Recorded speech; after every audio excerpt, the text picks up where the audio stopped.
সুপ্রিয় শিক্ষার্থী, শুভ সকাল। আশা করি সবাই ভালো আছো, সুস্থ আছো। আজ তোমাদের সঙ্গে আছি আমি জান্নাতুল নাইমা, প্রভাষক, বাংলা বিভাগ, মাইলস্টোন কলেজ। শিক্ষার্থী, আজ আমাদের আলোচ্য বিষয় বাক্যের শ্রেণীবিভাগ। আজ আমরা আলোচনা করব বাক্যের শ্রেণীবিভাগ নিয়ে। এই যে বাক্যের শ্রেণীবিভাগ আলোচনা করার পূর্বে আমাদের জানতে হবে বাক্য কি। তোমরা কি জানো বাক্য বলতে আসলে কি বোঝায়? নিশ্চয়ই সবাই জানো, কারণ অনেক ক্লাসেই তোমরা বাক্য পড়েছো। আমি তবুও তোমাদের আলোচনার সুবিধার জন্য আমি একটু আলোচনা করছি যে বাক্য বলতে আসলে কি বোঝাচ্ছে। দেখো, এখানে আমি সংজ্ঞাটা লিখেও দিয়েছি যে সুবিন্যস্ত পদসমষ্টি দ্বারা কোনো বিষয়ে বক্তার মনোভাব সম্পূর্ণরূপে প্রকাশিত হয় তাকে বাক্য বলে। যে সুবিন্যস্ত অর্থাৎ বাক্যে যে পদসমষ্টিগুলো থাকবে তাদেরকে কি হতে হবে? সুশৃঙ্খলিত বা সুবিন্যস্তভাবে সাজানো থাকতে হবে এবং সে পদসমষ্টি দ্বারা কোনো বক্তার বক্তব্য বা মনোভাবটা সম্পূর্ণরূপে বোঝা যেতে হবে বা পরিষ্কারভাবে বোঝা যেতে হবে, তবেই তাকে আমরা কি বলবো? বাক্য বলবো। শিক্ষার্থী, আমাদের এই যে বাক্যের শ্রেণীবিভাগ এটি তোমরা দেখতে পারবে পঞ্চম অধ্যায়ের ষষ্ঠ পরিচ্ছেদে। যখন তোমরা বইটা খুলবে, খোলার পরে প্রথমে তোমরা কি দেখতে পাবে? প্রথমেই তোমরা দেখতে পাবে স্বরভঙ্গি বা বাকভঙ্গি। এখন তোমাদের মনে প্রশ্ন জাগতে পারে, স্বরভঙ্গি বলতে কি বোঝাচ্ছে, বাকভঙ্গি বলতে কি বোঝাচ্ছে? স্বরভঙ্গি হলো আমাদের স্বরের বিভিন্ন উত্থান এবং পতন। এই যে স্বরের বিভিন্ন উত্থান পতন, অর্থাৎ কোনো শব্দ উচ্চারণ করার সময় আমাদের স্বরটা জোরে হয়ে যায়, কোনো শব্দ উচ্চারণের সময় স্বরটা নিচু হয়ে যায়, কোনো শব্দ উচ্চারণের সময় আমাদের কম্পনের সৃষ্টি হয়, কিংবা কোনো শব্দ বা বাক্য উচ্চারণের সময় আমরা টেনে টেনে উচ্চারণ করি। এই যে বিভিন্ন ভঙ্গিতে কণ্ঠধ্বনি উচ্চারণের ফলে যে ধ্বনি তরঙ্গ সৃষ্টি হয় এবং এই ধ্বনি তরঙ্গ দ্বারা যে নানা প্রকার ভাব ও অর্থ প্রকাশ পায়, এই ধ্বনি তরঙ্গকে বলা হচ্ছে স্বরভঙ্গি। তোমরা মনে রাখবে, আমাদের স্বরের হচ্ছে বিভিন্ন যে উত্থান পতন, এটাকে আসলে স্বরভঙ্গি বোঝাচ্ছে। তাহলে বাকভঙ্গি কি? স্বরভঙ্গি দ্বারা সৃষ্ট শব্দ বা বাক্যর লিখিত রূপ বা উচ্চারিত অবস্থাকে আমরা বলছি বাকভঙ্গি। ঠিক আছে শিক্ষার্থী, তাহলে স্বরভঙ্গি হচ্ছে স্বরের উত্থান পতন এবং বাকভঙ্গি কোনটা? বাকভঙ্গি হচ্ছে স্বরধ্বনির ফলে উচ্চারিত বা লিখিত শব্দ বা বাক্যটাকে আমরা কি বলছি? বাকভঙ্গি বলছি। শিক্ষার্থী, লক্ষ্য করো, আমি এখানে বোর্ডে 5টি উদাহরণ দিয়েছি। সেই 5টি উদাহরণে কি কি রয়েছে একটু লক্ষ্য করো।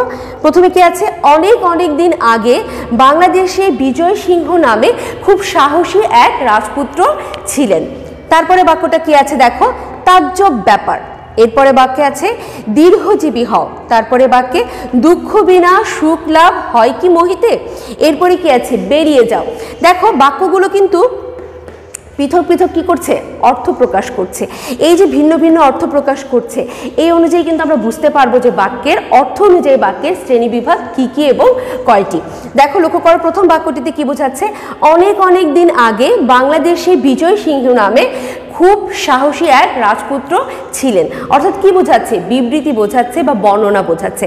তাহলে আমরা বুঝতে পারি যে অর্থ অনুযায়ী বাক্যের যে প্রথম প্রকারভেদ, সেটা হচ্ছে বিবৃতিমূলক বাক্য। তারপরে দেখো, তাজ্জব ব্যাপার। কেমন লাগছে? একটু আশ্চর্যজনক বা বিস্ময়জনক একটা অনুভূতি আসছে যে তাজ্জব ব্যাপার, অবাক হয়ে যাচ্ছ, তাই না? এই যে এটা কি হচ্ছে? বাক্যে বিস্ময় বা আমরা কি বলছি? আবেগ সূচক বাক্য, অর্থাৎ আবেগ যেগুলোর মধ্যে আমাদের কান্না, হাসি, শোক, দুঃখ, সেই বিষয়টা প্রকাশ পাবে। তারপরে দেখো, দীর্ঘজীবী হও, অর্থাৎ কাউকে তুমি কি করছো? প্রার্থনা করছো। এই যে প্রার্থনা করা, মঙ্গল চাওয়া, ইচ্ছা সূচক বাক্য। তারপরে দেখো, দুঃখ বিনা সুখ লাভ হয় কি মোহিতে। শেষে কি আছে? একটা প্রশ্নবোধক চিহ্ন। প্রশ্ন করা হচ্ছে, জানতে চাওয়া হচ্ছে আসলে কি। মোহিতে অর্থ হচ্ছে পৃথিবীতে কি আসলে দুঃখ ছাড়া সুখ লাভ করা যায়? এই যে প্রশ্নটা। তারপরে কি আছে? বেরিয়ে যাও, মানে কি বলছে? একটা আদেশ দিচ্ছে। তাহলে আমরা এখন জানবো শিক্ষার্থী যে অর্থ অনুযায়ী যে বিভিন্ন রকম অর্থ প্রকাশ করছে একটি বাক্যে, অর্থ অনুযায়ী একটি বাক্য কয় প্রকার এবং কি কি, সেই বিষয়টি আমরা এখন জানবো। শিক্ষার্থী, আমরা জানতে পারলাম যে অর্থ অনুযায়ী বাক্যকে আমরা মোট 5 ভাগে ভাগ করছি: বিবৃতিমূলক, প্রশ্নসূচক, বিস্ময় বা আবেগসূচক বাক্য, ইচ্ছা বা প্রার্থনা সূচক বাক্য, আর তারপরে কি আছে? আদেশবাচক বাক্য। সুপ্রিয় শিক্ষার্থী, আমরা আলোচনা করছিলাম বাক্যের অর্থ অনুযায়ী বিভিন্ন প্রকারভেদ। এখন আমরা প্রথমেই জানবো যে কোন বাক্যগুলোকে বিবৃতিমূলক বাক্য বলা হয়। শিক্ষার্থী লক্ষ্য করো, কোন বাক্যগুলোকে বিবৃতিমূলক বাক্য বলা হয়। বিবৃতিমূলক বাক্যগুলোকে কিন্তু আমরা বর্ণনামূলক বাক্য বলতে পারি, অর্থাৎ যে বাক্যে সাধারণভাবে কোনো কিছুর বর্ণনা বা বিবৃতি প্রকাশ পায় সেই বাক্যগুলোকে আমরা কি বলছি, বিবৃতিমূলক বাক্য। এই বাক্যগুলোর পরিচিতিটা থাকবে অনেক বড় আকারে, বর্ণনামূলক থাকবে, এখানে অনেক তথ্য থাকতে পারে, অনেক সময় ঘোষণার মতো বা সংবাদের মতো শোনা যায় কিন্তু বিবৃতিমূলক বাক্যগুলোকে। যেমন দেখো, যদি বলি বাংলাদেশ একটি নদীমাতৃক দেশ, অর্থাৎ বাংলাদেশ কেমন দেশ সেটার বর্ণনা কিন্তু আমরা করলাম যে বাংলাদেশ একটি নদীমাতৃক দেশ। তারপরে দেখো, সূর্য পূর্ব দিকে ওঠে, এটাও কিন্তু নিশ্চিতভাবে আমরা বলতে পারছি যে সূর্য কোন দিকে উঠছে, পূর্ব দিকে উঠছে। আজ খুব বৃষ্টি হয়েছে, অনেকটা কেমন মনে হচ্ছে যে খবরের তথ্য বা সংবাদের মতো মনে হচ্ছে যে আজ খুব বৃষ্টি হয়েছে। এই ধরনের বাক্যগুলো যদি তোমরা দেখো তাহলে বুঝবে সে বাক্যগুলো হচ্ছে বর্ণনা বা বিবৃতিমূলক বাক্য।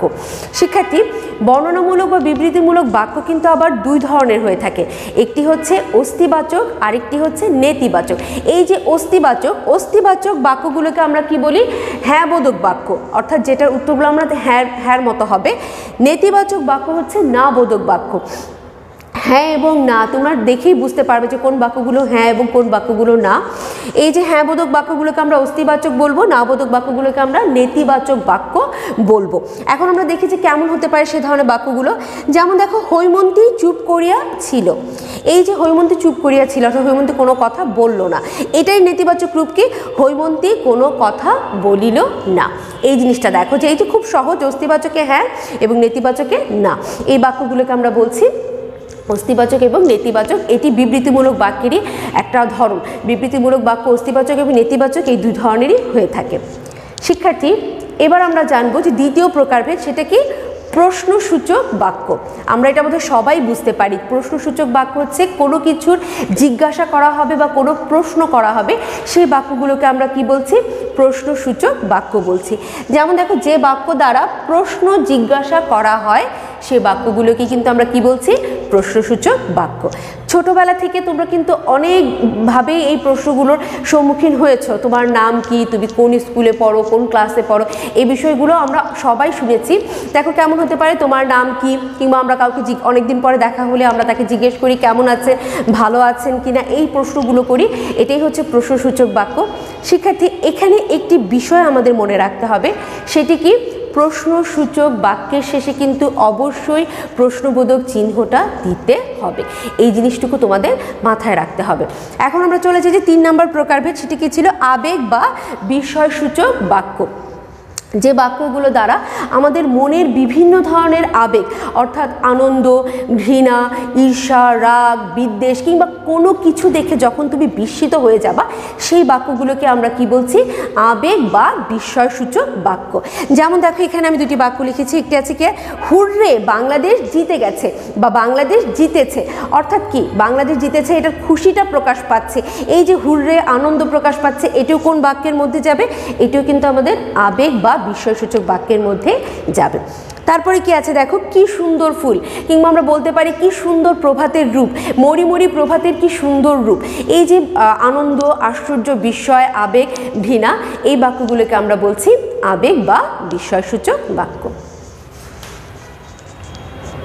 সুপ্রিয় শিক্ষার্থী, এরপর আমরা যে বাক্য সম্পর্কে জানবো সেটা কি ধরনের বাক্য, সেটা হচ্ছে ইচ্ছা বা প্রার্থনা সূচক বাক্য। শিক্ষার্থী লক্ষ্য করো, যে বাক্যগুলো দ্বারা কোনো প্রার্থনা এবং আকাঙ্ক্ষা প্রকাশ পায় সেই বাক্যগুলোকেই মূলত আমরা কি বলছি, ইচ্ছা বা প্রার্থনা সূচক বাক্য। যেমন দেখো, বাক্যগুলো কেমন হবে, তোমার মঙ্গল হোক, কারো মঙ্গল প্রার্থনা করছো তুমি, সেই বাক্যগুলোকে আমরা কি বলছি, প্রার্থনা সূচক বাক্য।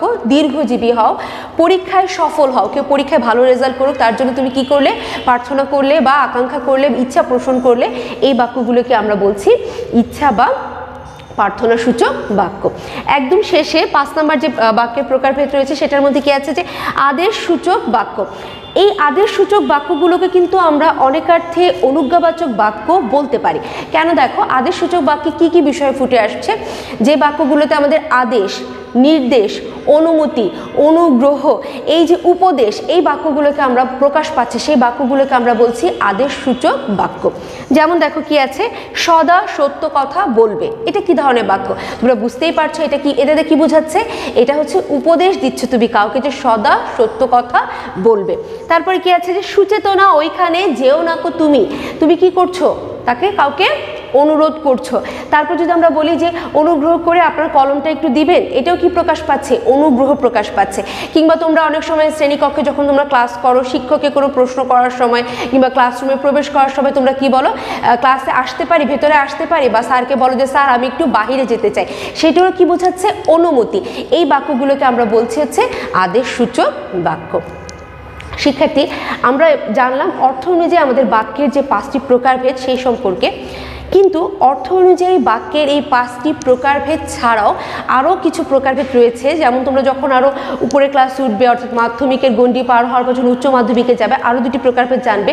একটি হচ্ছে কার্যকারণাত্মক, আরেকটি হচ্ছে সংশয়বাচক।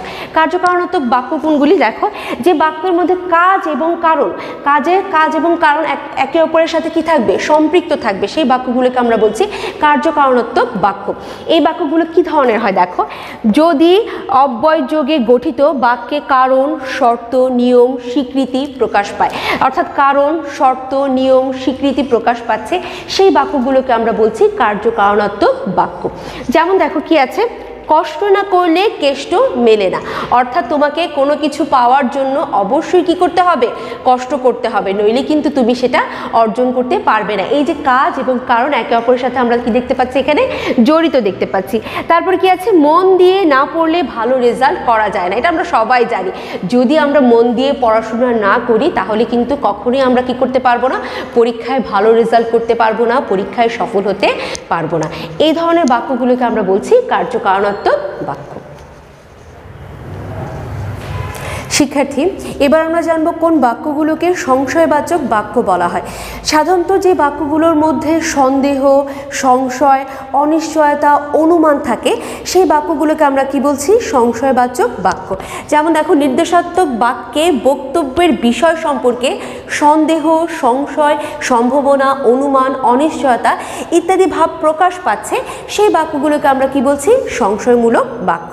এই ধরনের বাক্যের ক্ষেত্রে তোমরা একটা জিনিস মনে রাখবে, সাধারণত কেমন থাকে?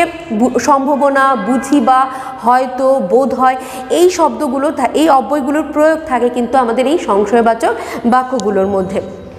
যেমন দেখো, বোধ হয় তিনি কাল আসবেন, অর্থাৎ কেউ আসতে পারে, সেটার একটা সম্ভাবনা বা সন্দেহ বা সংশয় প্রকাশ পাচ্ছে। তারপরে হয়তো সে চাকরিটা পাবে, কেউ চাকরি পাবে কিনা সেটা সম্পর্কে কি এক ধরনের অনিশ্চয়তা বা এক ধরনের সংশয়, সন্দেহ কাজ করছে। এই বাক্যগুলোকে আমরা বলছি সংশয়বাচক বাক্য। শিক্ষার্থী, এটি ছিল মূলত আমাদের আজকের যে অর্থ অনুযায়ী বাক্যের প্রকারভেদ। এবার আমরা বিষয় দেখব যে কী ধরনের প্রশ্ন হতে পারে, এই অধ্যায় থেকে আমাদের পরীক্ষায় কী ধরনের প্রশ্ন হতে পারে সে সম্পর্কে আমি তোমাদের সাথে একটু আলোচনা করছি। কিছু নমুনা বা কিছু উদাহরণ দেখালে তোমরা বুঝতে পারবে। যেমন, তোমার উন্নতি হোক, এটি কী ধরনের বাক্য? এতক্ষণ তোমরা বাক্যগুলোর ধরন দেখেছো, সংজ্ঞা জেনেছো, উদাহরণ দেখেছো, নিশ্চয়ই তোমরাও বুঝতে পারছো যে তোমার উন্নতি হোক বলতে কী ধরনের বাক্য বোঝাচ্ছে। কি আছে? বিবৃতিমূলক, আদেশসূচক, ইচ্ছাসূচক, বিস্ময়সূচক। বলো তো কি হতে পারে? অবশ্যই ইচ্ছাসূচক বাক্য। তারপরে দেখো কি আছে, ছি তোমার এই কাজ, বাক্যটিতে কি প্রকাশ পেয়েছে? এই বাক্যটা দ্বারা কী ধরনের মনোভাব প্রকাশ পেল? কি কি আছে উত্তর? লজ্জা, ঘৃণা, ক্রোধ, ধিক্কার। এই চারটার মধ্যে আসলে এই যে কথাটা ভালো করে তোমরা লক্ষ্য করো, যে কথাটা দ্বারা বা বাক্যটা দ্বারা কি বোঝাচ্ছে? লজ্জা, ঘৃণা, ক্রোধ না ধিক্কার? কাউকে ধিক্কার বোঝাচ্ছে, কাউকে ধিক্কার করাকে বোঝাচ্ছে হচ্ছে ছি তোমার এই কাজ। এই বিষয়গুলো তোমরা নিশ্চয়ই এই উদাহরণগুলো, সংজ্ঞাগুলো যদি খুব ভালো করে পড়ো, মনোযোগ দিয়ে পড়ো, তাহলে পরীক্ষার প্রশ্ন যখন আসবে তোমরা নিজেরাই বুঝতে পারবে যে কোনটা উত্তর হবে। শিক্ষার্থী, তোমাদের ক্লাসের আজকে বাড়ির কাজ থাকবে হচ্ছে অধ্যাবসায় প্রবন্ধ রচনা। এতক্ষণ ক্লাসটি মনোযোগ সহকারে করার জন্য, মনোযোগ সহকারে দেখার জন্য সবাইকে অসংখ্য ধন্যবাদ। শেষ করার আগে বলবো যে সবাই বাসায় থাকবে, নিরাপদে থাকবে এবং যথার্থ স্বাস্থ্যবিধি মেনে চলবে। ধন্যবাদ সবাইকে।